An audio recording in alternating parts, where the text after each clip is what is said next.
भारतातील जलद शहरीकरणाच्या प्रक्रियेतनं उद्भवलेल्या विविध सामाजिक समस्यांवर चर्चा करा.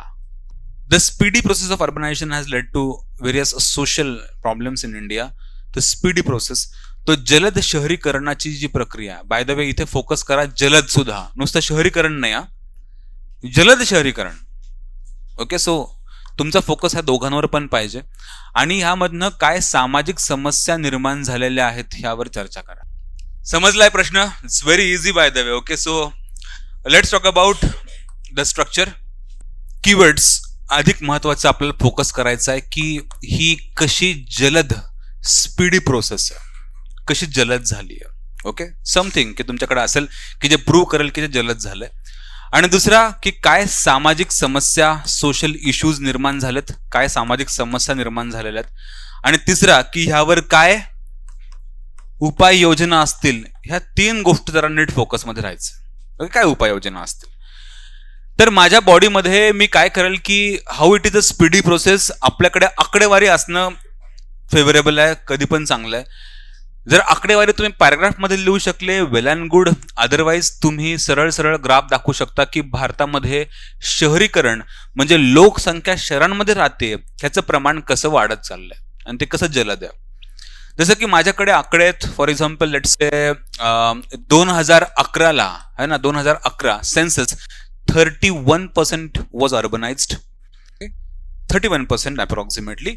2023-24 ला वर्ल्ड सांगते की इंडिया इज नाऊ 36% अर्बनाइज्ड. आणि आपला अंदाज आहे की 2050 पर्यंत ही लोकसंख्या 50% जाईल. तर मी ग्राफ कसा काढणार? 2011, 24, 25, 23, 24 आणि 2050. Okay, so it's a very speedy process. तर मी हा ग्राफ जो आहे की 31, 36 आणि 50% हा ग्राफ तिथे काढून दाखवेल त्याला की इथे माझा हा ग्राफ असेल 31%, 36%, 50%. It is a speedy process. किंवा दुसरे आकडे असेल तुमच्याकडे तेही चालतील, फक्त दिसावं की हा समथिंग ही हॅज मेन्शन ती स्पीडी प्रोसेस चालली आहे. आणि भारतामध्ये तुम्ही मेन्शन करू शकता की शहरीकरण का एवढं जलद गतीनं वाढतं हे पण फार महत्वाचं आहे इंट्रोडक्शन मध्ये. तर मी इथे लिहिलं असतं कारण की भारतामध्ये औद्योगिकरण, IT रिव्होल्युशन है ना, स्थलांतर, वाढती लोकसंख्या ह्यामुळे जलद पद्धतीनं शहरीकरण वाढत चाललंय.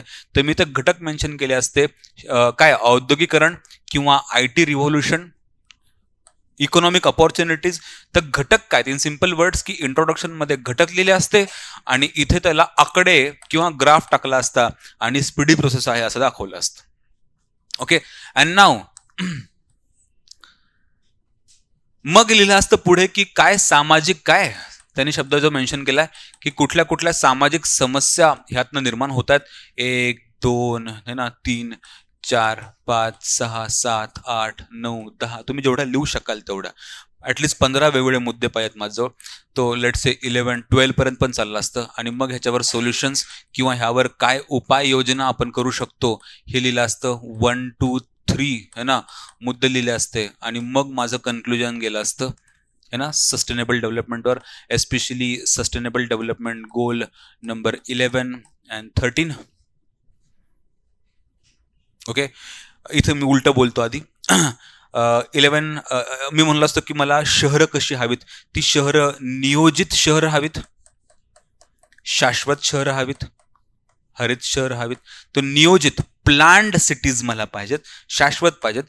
SDG 11, SDG 13 तुम्ही मेन्शन करू शकले असते शहरीकरणाच्या बाबतीमध्ये. ओके, सो कन्क्लुजनला क्लिअर. इथे इंट्रोडक्शन कळालं, आकडे असे बी ग्राफ टाकला असता, घटक लिहिले असते. कन्क्लुजन मध्ये SDG 11, SDG 13 मेन्शन केलं असतं. नियोजित शहर, शाश्वत शहरांबद्दल मी बोललो असतो. आणि the rest of the part is very simple की समस्या काय काय. सिम्पल बोलूया. तुम्ही काय काय डोकं लावलंय, तुम्हाला काय काय सुचलं, वेगवेगळ्या समस्या, सामाजिक समस्या, प्लीज. Very good point. पायाभूत सुविधांवर ताण निर्माण होतो, एस्पेशली शिक्षण आणि आरोग्य ह्या दोन सामाजिक अत्यंत महत्वाच्या बाबी आहेत, त्यांच्यावर ताण निर्माण होतो. अजून चला गुन्हेगारी थोडंसं 3-4 पॉईंट नंतर घेऊ आपण, इमिजिएटली नको घ्यायला. पण अजून काही सामाजिक समस्या, जसं की महिलांच्या बाबतीमध्ये सामाजिक म्हणजे काय करायचं लक्षात घ्या. काय करायचं, शिक्षण, आरोग्य, महिला, जाती व्यवस्था, कुटुंब, विवाह, धर्म, ह्या सगळ्या बाबतींमध्ये बोलायचं. वृद्ध, बालक, आदिवासी समुदाय, हे ना, हे सगळे सामाजिक घटक आहेत. परत बघा कसं बोलतोय मी, की जेव्हा ते सामाजिक शब्द फोकस करतील तेव्हा काय फोकस करायचं, काय काय फोकस करायचं. एक, शिक्षण, आरोग्य, महिला, है ना, त्याच पद्धतीनं आदिवासी समुदाय, धार्मिक अल्पसंख्याक, LGBTQ कम्युनिटी, वृद्ध, बालक, धर्मसंस्थेमध्ये काय होतंय का, जाती व्यवस्थेमध्ये काय होतंय का, कुटुंब आणि विवाह संस्थेमध्ये काय होतंय का. लिहिलं का, नोट केलं का सगळ्यांनी? ओके, पटपट पटपट नोट करून घेऊ आपण. काय काय? येस, शिक्षण, आरोग्य, महिला, है ना, किंवा वृद्ध, बालक. ओके, त्याच पद्धतीनं SCs, STs, OBCs, LGBTQ community. Okay, त्याच पलीकडे समाजामधल्या काही धार्मिक संस्था, जसं की कुटुंबावर काही परिणाम आहे का, विवाहावर काही परिणाम आहे का. ओके, त्याच पलीकडे धर्मसंस्थेवर काही परिणाम आहे का, जाती व्यवस्थेवर काही परिणाम आहे का. हे सगळे घटक मेन्शन करणं म्हणजे सामाजिक परिणाम मेन्शन करणं, सामाजिक परिणाम. ओके, मग तुमच्या आणखी हे मुद्दे येतील की बाबा गुन्हेगारी वाढतीये, डोमेस्टिक व्हायलन्स वाढतोय, व्यसनाधीनता वाढतीये. हा, खूप काही आहे म्हणजे सामाजिक समस्या निर्माण होणार. राईट. अजून चाइल्ड लेबर, हा, कोणती भोगवादी वृत्ती, मटेरियलिस्टिक वृत्ती, है ना, भोगवादी कन्झ्युमरिझम वाढतोय, भोगवाद वाढतोय, कन्झ्युमरिझम त्याला आपण म्हणतो. खूप छान मुद्दा आपल्याकडे, तुमचे सगळ्यांच्या बरोबर मुद्दे आहेत. ओके, तुम्ही जे मेन्शन कराल, पण शक्यतो ऍप्रोच असा ठेवायचा की शिक्षण, आरोग्याच्या पायाभूत सुविधांवर ताण, महिलांच्या बाबतीमध्ये काय की double shift. What is double shift? Okay, वृद्धांच्या बाबतीमध्ये एकटेपणा, एकाकीपणा वाढत चाललाय.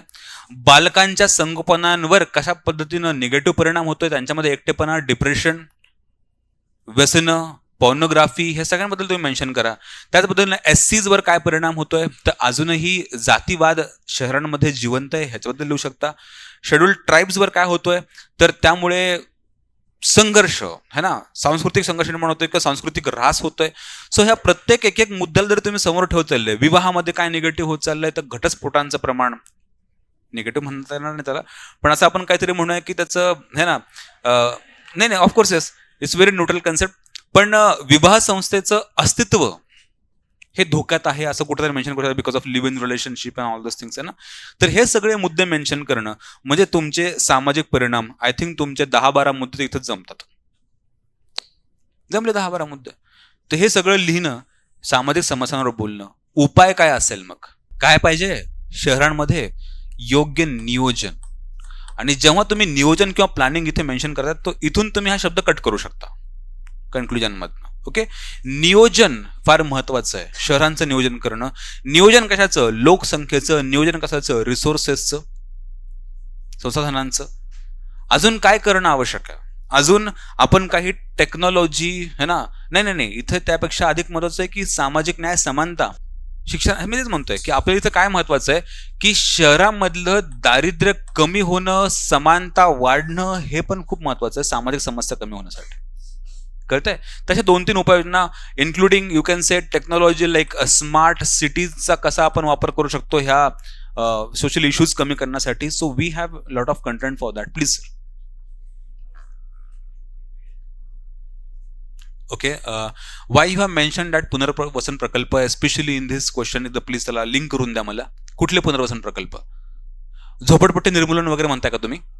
हा, मग ठीक आहे. झोपडपट्टी निर्मूलन आणि पुनर्वसनाचे प्रोग्राम्स फार, है ना, जलद गतीनं, संपूर्णपणे पद्धतीने त्याला अवलंबणं फार महत्वाचं आहे. तो हा चांगला मुद्दा नक्की होऊ शकतो. Okay, very good.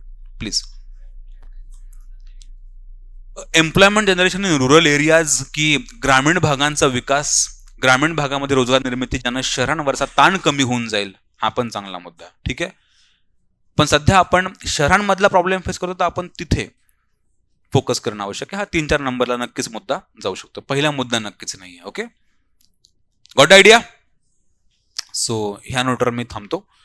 धन्यवाद. Thank you very much. Rest of the 2 questions are more easy. I would like to request you all, please go through the PDF, एकदा प्रश्न बघून घ्या. Thank you very much for this session. अशा पद्धतीनं माझ्या साईडनं आरंभता समाप्त झालेला आहे इथे. So thank you very much. Will meet soon again for the different assignments. Thank you.